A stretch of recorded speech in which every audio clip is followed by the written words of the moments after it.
I'm here today with Adrian Swinscoe, Punk CX, here at the IPA Days in Amsterdam.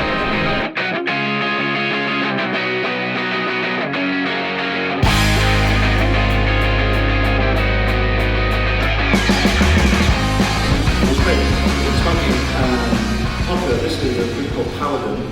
They're kind of larging it up. They were supporting Uriah Heep. This was a concert in Berlin, I think, in the 70s. First thing that comes out of their into their heads and out of their mouths is like going, oh, we talk about CSAT or NPS or the customer effort score, and it's a bit like, oh, crumbs. It's a bit like driving a car, right? Mm-hmm. It's not about the speed.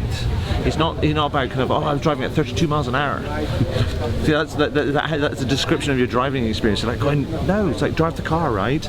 The measures are the metrics are there to tell you how you're driving and what speed you're doing and how much gas or petrol you've kind of got left or how the engine's faring, all that sort of stuff. But actually, you're driving. Focus on the road. Do the kind of like, do the driving. And that's my challenge, is that people get too fixated on the metrics that they forget about the outcomes, because the metrics aren't outcomes. And I think we need to see, they need to help us, they're good measures to help us understand how we're getting on, but they're not an end in of themselves. What do you mean when you say just because you can doesn't mean you should? Oh, God, so we have so much technology at our fingertips, and so much other sort of like insight from science, whether it's behavioral economics or psychology and so on and so forth. We can do so much. People talk about nudging, people talk about personalization, people talk about data security and privacy and all these different sort of things.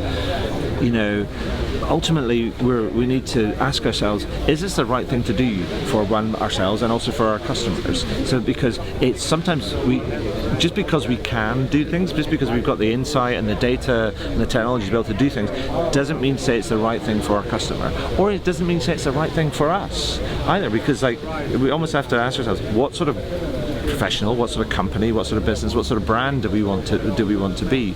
And therefore, that is the question, or the rather statement, that just because you can do something doesn't mean that you should.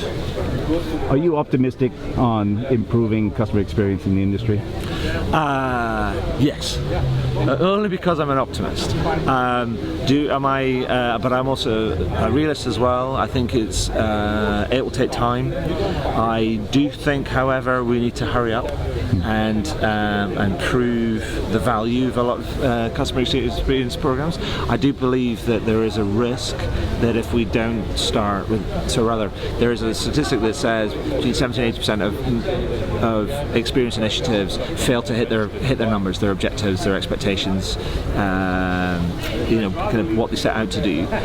And so there is a challenge that says that if we don't start to dramatically reduce that number or improve the success rate, then customer experience as it currently stands might get moved into the too hard to do column for now and go the same way that CRM did about 20 years ago. And it's hard ditch to dig yourself out of.